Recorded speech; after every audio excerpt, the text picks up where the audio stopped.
to my channel. If this is your first time here, welcome. My name is Mikkel.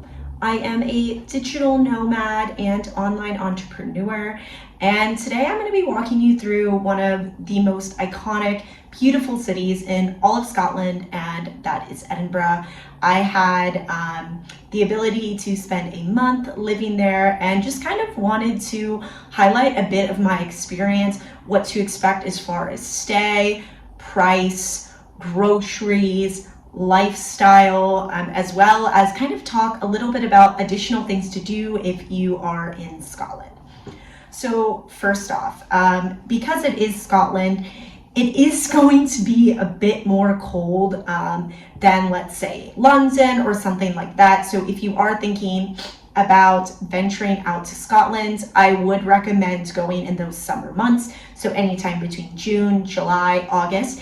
However, even if you are going in summer, it's very important to note that summer in Scotland is not summer in Spain.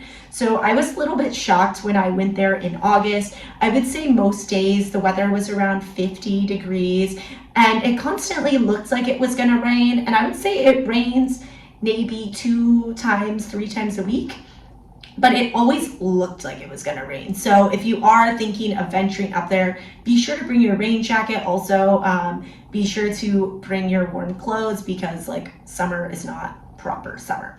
Now, there are a couple different areas in Edinburgh where you can stay. So you're gonna have the old town and you're going to have the new town. And it is quite a big city. And with that being said, it is a proper city. So you are going to have restaurants, you're going to have a mini Chinatown, you're going to have Spanish food, you're going to have really a mix of all cultures. And I do think this is an advantage of being in Edinburgh because you have a lot of those same luxuries that you get in, let's say, living in New York City or something like that.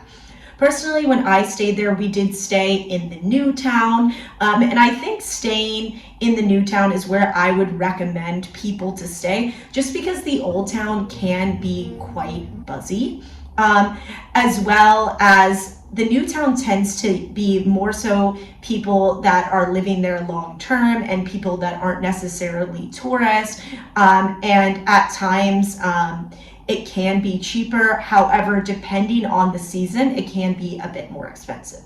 Now, when it comes to housing, what you're gonna pay is really gonna depend on how long you're gonna stay and when you're there.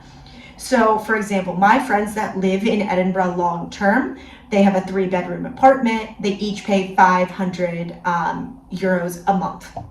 However, when I was living in Scotland, I was paying around $2,400 a month. So I would say the average of places, definitely I would say is in the $2,000 to $3,000 range if you're looking at short-term housing. And I say dollars, not pounds, but dollars. However, if you do go during, let's say, December or some season that's really cold, like February, you're going to be able to find cheaper housing. If you're staying there longer, it's going to be a bit better. Anything that you can do to where you're not booking housing on Airbnb is going to save you significantly, just because the short-term housing there is quite expensive. Now, kind of going on this expensive thing, to be quite honest, out of everywhere I've been over the past 2 years, Edinburgh is probably the most expensive. I've spent a lot of time traveling the rest of Europe, as well as South America, Mexico, and other parts of the US. I would say the prices are more on par with what you would see in the Midwest, for example. So if you're gonna go out to eat, you're probably gonna be spending, I would say on a low end, 18 pounds to, I would say, an average of 45 pounds. So it is quite expensive. A drink at a nice cocktail bar is going to cost you 12 to 15 pounds. So it can get expensive. Even coffee, for example, is going to cost you 4 to 5 pounds, depending on where you're at. So going out does add up rather quick. And like I said, when I was there in August, I kind of was like, oh, okay, it's not that bad. And I wasn't really converting the pounds to dollars and not realizing actually how much I was spending. So I did end up spending quite a bit more than I had hoped, just because things are quite expensive. However, the advantage of being in Scotland is the groceries are quite affordable. For example, I could go and get myself about 5 days worth of food from the grocery store, and I would pay about £25. So depending on which grocery store you go to is really going to depend on the price. So if you're going on something that's in the center of the new town, center of the old town, you're paying for the convenience. And what I mean by that is, for example, if I went to the grocery store that is about 10 minutes drive outside of the new town for a bag of rice, and the same bag of rice I would pay about £60. However, if I get it at the grocery store that's 2 minutes outside my house, I'd pay about £1.20. I mean £1.20 for that same bag of rice. So really, in Scotland, you are paying for the convenience. Now, as far as getting around, so you're not going to have the tube like you do in London, but you are going to have buses that'll pretty much take you all over the city, as well as Uber, and they do have streetcars too. Now, the thing to note is the public transportation can get quite expensive. For example, usually if you just take one ride, it's about £250. But if you are getting a day pass, it'll cost you about £10. Monthly passes are obviously to be a bit better, and they are expecting it to increase even more with inflation and everything. So it's not going to be quite as affordable as other public transit, but it is a good option. Another way that you really can cut costs is if you do stay in an area like Leeds, or just even further outside the old town or the new town. Those are going to be a lot more affordable, and because it is a big city, you're still going to have loads of cafes, great Asian food, and a lot of amenities. While we're on the topic of a big city, something that is a bit more expensive is definitely beauty. So if you are a female and you like to get your eyebrows done, or you like to get your nails done, it's definitely quite a bit more.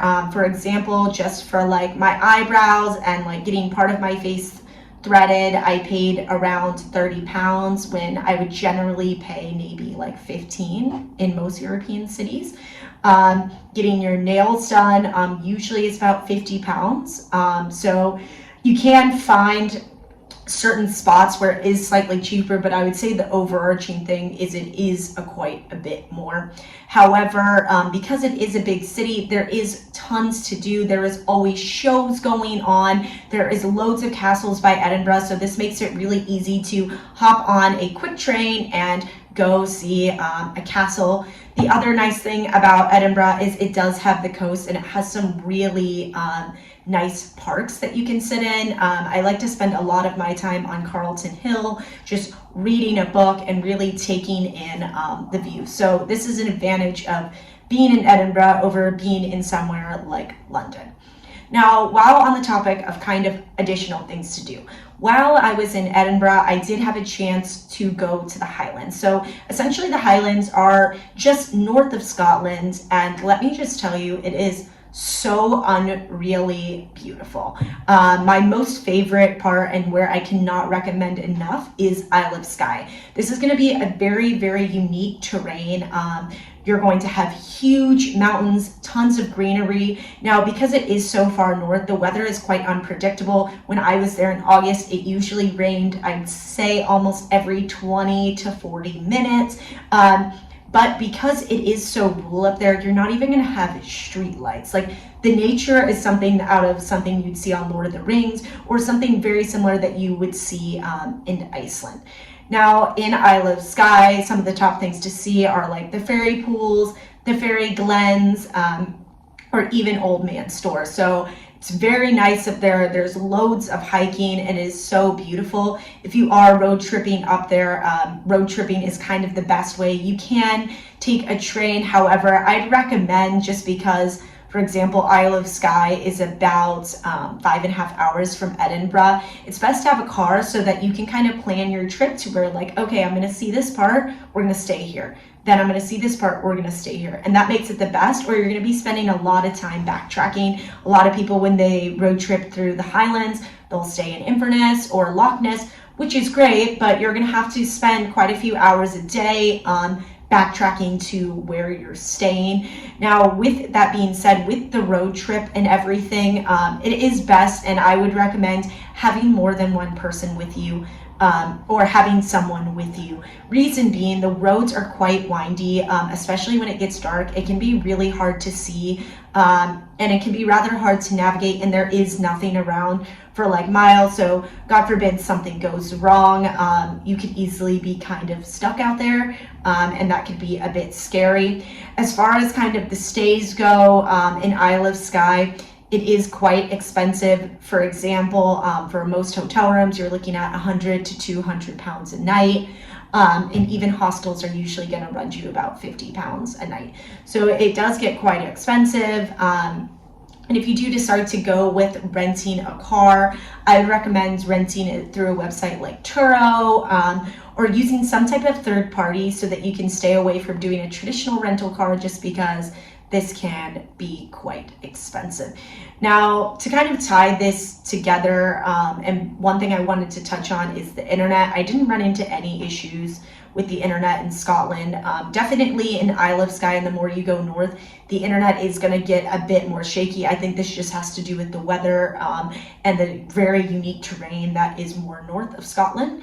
But overall, and kind of tie this together, like I was saying, I could not recommend enough living in Scotland, especially if you're someone that you love a nice proper city, you like to go to comedy clubs, you like to go to Chinese restaurants, you like to maybe go to different areas. You're going to have a very nice blended culture there in Edinburgh. And I would say, depending on what you're going to spend on housing, I would say food and everything, I probably spent, while I was there, including housing, around 6,000 USD for the month. So it is more of an expensive place, but I do have friends that actually live there, and they usually spend around like 2,500 US dollars a month. So it is doable. Like I said, it's going to come down to the housing and how you choose to eat.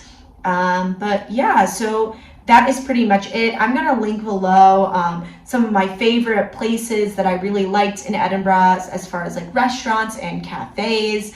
And so, yeah, I hope that you guys have a good rest of your week, and be sure to subscribe to my channel for loads more videos of me telling you about digital nomading in certain places, as well as personal development and kind of what's just going on.